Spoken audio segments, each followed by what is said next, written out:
Hello, my sweet scientists. Today in science, we're going to talk about the scientific method. And those are the steps of following for a scientific experiment. And tomorrow, we're going to do a scientific experiment. So today, we're going to start off with a little brain pop on scientific method.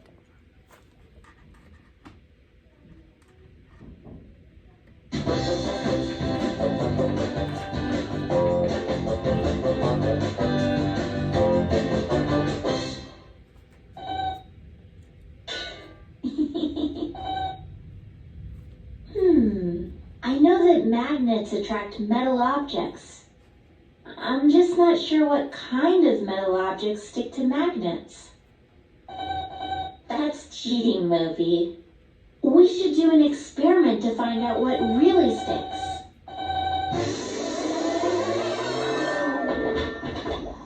Wait, we can't just start doing an experiment. What is the scientific method? The scientific method is a set of steps that scientists follow to test their ideas. The first step is to make observations and think of a question we want to ask. I've seen magnets attracted to metal objects like refrigerators, cans, and cars. So my question is, do magnets attract all metal objects? The second step is to make a hypothesis. Thanks, Moby. When you make a hypothesis, you use what you know to make a prediction. Let's see. Refrigerators, cans, and cars are all metal. So I hypothesize that magnets attract all metal things. Now the next step is to do the experiment and test our hypothesis. But how do you do an experiment?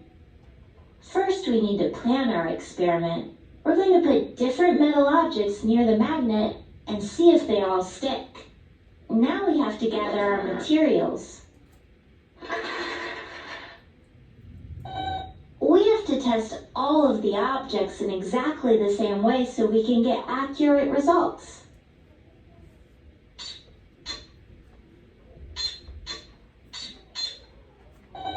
Oh, right. We should be recording this. How can you record data? Data is information that you can record, like what you observe during an experiment. We can make a chart to record which metal objects the magnet attracts. Thanks, Moby.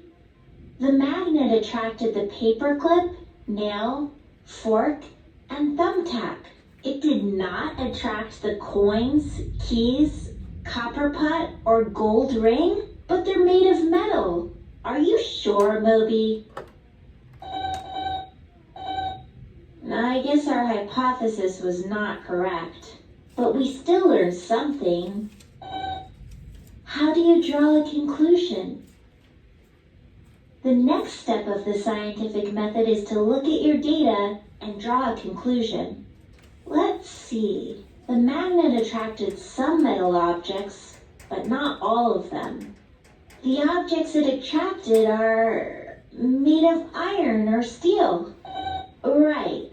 I guess those objects are made of metals that magnets do not attract.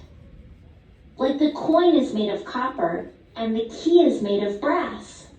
My conclusion is that magnets only attract metal objects made of iron or steel.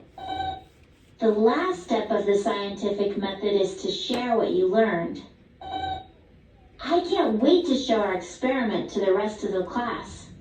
With the scientific method, we can keep testing all kinds of metal objects. What should we test now, Moby? I guess magnets attract robots.